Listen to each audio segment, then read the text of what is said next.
বিয়ে এনজয় করছো তো? আর এই দেখো মামা কিভাবে লুকিয়ে লুকিয়ে এখানে খাচ্ছে। আরে কোথায়? না তো, কাউকে বলবে না তুমি, এটা একদম সিক্রেট, ঠিক আছে? ওকে, সিক্রেট। আর এনারা হলো আমাদের বাড়ির বিউটিফুল লেডিস। মাকি টাম্মি, তুমি মাম্মা বাবার জন্য কিছু বলো। হ্যাঁ, নমস্কার। আজ হলো আমাদের তনু আর আমাদের বীরের পুনর্বিবাহ, কিন্তু এটা বোঝাই যাচ্ছে না কে যে বাড়ির লোক আর কে বরযাত্রী। আর এই বিয়ের সবথেকে অদ্ভুত ব্যাপারটা কি বলতো, মা বাবার বিয়েতে তার মেয়েও আছে। আর ওইদিকে দেখো কেমন একসাথে আনন্দ করছে সবাই। বোঝাই যাচ্ছে না কোন বাড়ি থেকে মেয়ে কোন বাড়িতে যাবে। হলো না একটা অদ্ভুত বিয়ে। নম্রতা, চলো ওইদিকে যাই। এই মেয়েটা কে দিদি? আমার সিস্টার। সিস্টার মানে দিদি? ডক্টর বলেছিলেন যে তনু কখনো। চুপ কর নিমো, ও জ্যাসমিনের মেয়ে। আর আজকের পর থেকে ও আমাদের বাড়ির মেয়ে। ওকে আমাদের বাড়ির মেয়ে বলেই ভাব। এবার আয় না, আমরা সবাই মজা করি। চলো চলো চলো। সবাই এসে গেছে কিন্তু মল্লিকা এলো না। ওই যে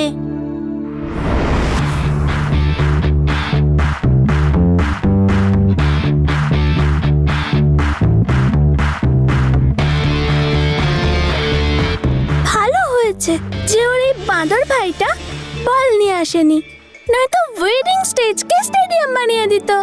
নম্রতা, মল্লিকা,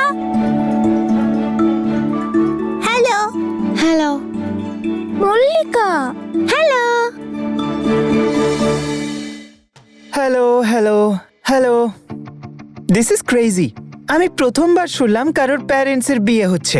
কারণ আমার মামা বাবা খুব স্পেশাল আর একে অপরকে খুব ভালোবাসে। আমি তো কোনোদিন বিয়ে করবই না।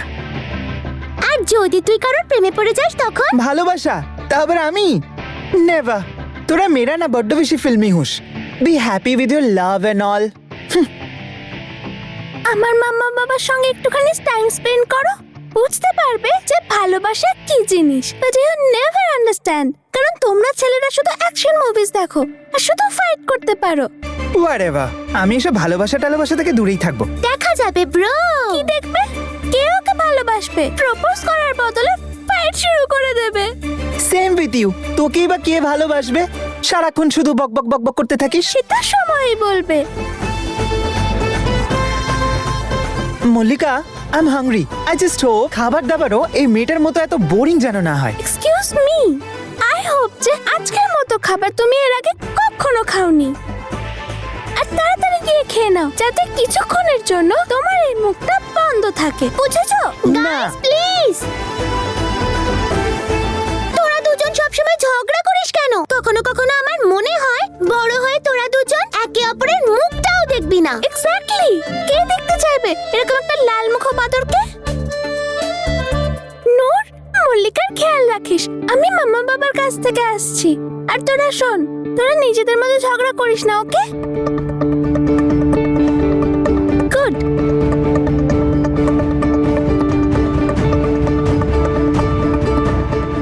মল্লিকা, আমার কথা শোন। হ্যালো বাবা। বাবা, তোমার মাম্মাকে কবে পছন্দ হয়েছিল? তোমার কি ওইরকম হয়েছিল যেটা বুকে লেখা থাকে, love at first sight? Not at all মা।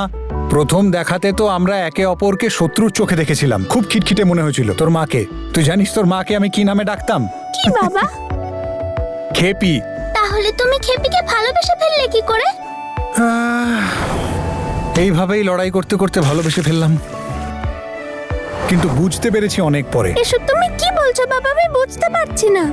মা, আমি নিজেই তো বুঝেছি অনেক পরে, কিন্তু যখন পেরেছি না তখন জেনেছি যে যাদের মনের ডোর বাঁধা থাকে তারা একে অপরের কাছে চলেই আসে। আর তোর মা আর আমার সাথে কিন্তু তাই হয়েছে। ও, তার মানে তুমি সব থেকে বেশি ভালো মাম্মাকে বাসো? Yes, I love you papa, কিন্তু আমি সবচেয়ে বেশি তোকে ভালোবাসি। এরকমটা কেন বলে যে লাভ ইজ ব্লাইন্ড? কারণ যখন তুমি কাউকে ভালোবাসো তখন মানুষটা যেমনই হোক, যেই হোক, তোমার সব ভালো লাগে।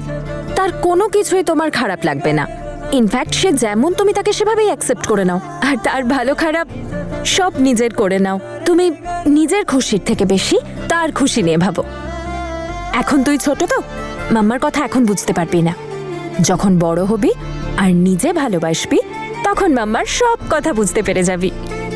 ভালোবাসা আর আমি নেভার। তুমি তো জানো মাম্মা, আমার বয়েস একদম পছন্দ না। তুই জানিস তোর মাও না একদম এরকম ছিল। মায়েরও বয়েস পছন্দ ছিল না, কিন্তু তারপর মা তোর বাবার সাথে দেখা হলো আর তারপর মা রিয়েলাইজ করলো যে ছেলেরা ভালোও হয়। ইয়েস মাম্মা, বাবার তো ব্যাপারটাই আলাদা। বাবা ইজ সো ডিফারেন্ট। এক্স্যাক্টলি। আর মা, হোস্ট তো আমাদের এখানে দাঁড়িয়ে আর অতিথিরা বাইরে ওয়েট করছে। যাও দেখা করো বন্ধুদের সাথে। চলো এবার ঝটপট গিয়ে সব রেডি করে নাও, তোর তো আবার অনেক কাজ আছে। Mamma, you are the most beautiful bride. I love you. দেখি, আই লাভ ইউ। মা, কি সুন্দর লাগছে তোমাকে, কারো নজর না লাগে। চলো চলো এসো। Hope you are enjoying. আমার ছোট বোন তোমাদের খেয়াল রাখছে তো? মল্লিকা, তোর বেস্ট ফ্রেন্ড বড্ড বেশি মাথা খাচ্ছে, কিন্তু ভালো খাবারও খাইয়েছে। It's really good food. এটা তো রেকর্ড করতেই হবে, যাতে পরে এই বাঁদরটা কমপ্লেন না করে। স্মাইল। আরে বাচ্চারা, তোরা এখানে দাঁড়িয়ে কি করছিস? বরকনেকে আনতে হবে না? আনতে হবে তো, তাই চল তাড়াতাড়ি কর। চল চল চল। তনু,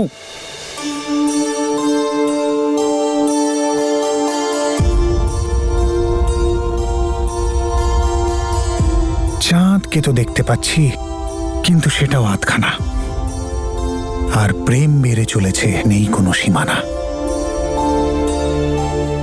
আপনি কি আমায় বলতে পারেন যে আপনি এখানে কি করছেন, আর আমাকে নিজের মুখটা কেন দেখতে দিচ্ছেন না? কারণ বর বউ বিয়ের আগে একে অপরের মুখ দেখতে পারে না, এটাই নিয়ম। আর আমার মনে হয় যে এই নিয়মগুলোকে ভেঙে ফেলা উচিত। একদম না, কারণ আমার মনে হয় এই সব কিছু করা উচিত নয়। মনে আছে আমাদের প্রথম বিয়ে? আরে সেটা কিভাবে ভুলতে পারি? Best day of my life. জেসমিনের বড় অবদান আছে আমার জীবনে, যে আমাকে বিয়ে করতে মানা করেছিল, আর আমি তোমায় পেলাম। সে তো ঠিক আছে, কিন্তু মনে আছে তো আমাদের প্রথম বিয়েটা টিকলো কোথায়? কারণ এটাই যে ওই বিয়েতে তুমি আমাকে আগেই দেখে নিয়েছিলে। তনু, তুমি সত্যি এইসব কথায় বিশ্বাস করো? বিয়েটা টেকেনি, তাহলে এই বেলা কি করে টিকে গেল? তাহলে এইবার আমরা কিভাবে 7 জন্মের কথা দিলাম যে একসাথে থাকবো আর একসাথেই চলে যাব?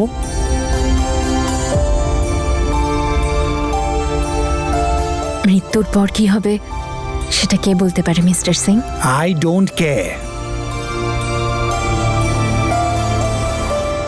আমি শুধু এটা জানি যে মৃত্যুর পরেও আমাদের বিচ্ছেদ হবে না। আর মৃত্যুরও সেটা জানা উচিত যে মৃত্যুর পরেও আমি তোমার হাত ছাড়বো না।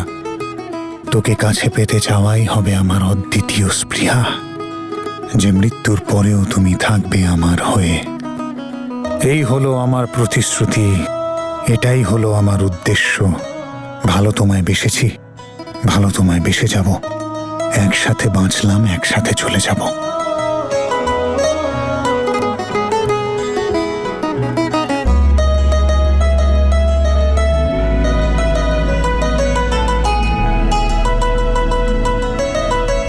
সত্যি বলবো, অদ্ভুত একটা ফিলিং হচ্ছে।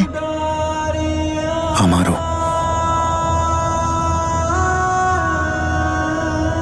আমার হৃদস্পন্দন অনুভব করতে পারছো তনু?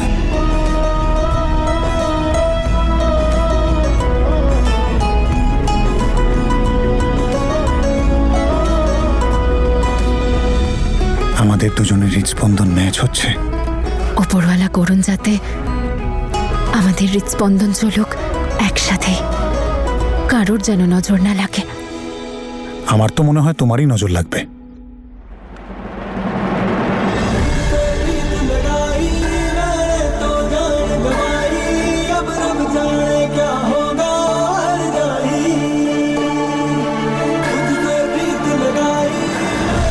বীর, এটা কি করলে তুমি? আমি বলেছিলাম না বিয়ের আগে বর বউ একে অপরের মুখ দেখতে পারে না? তাহলে মাম্মা, টাইম হয়ে গেছে, সবাই ডাকছে তো, হারি আপ।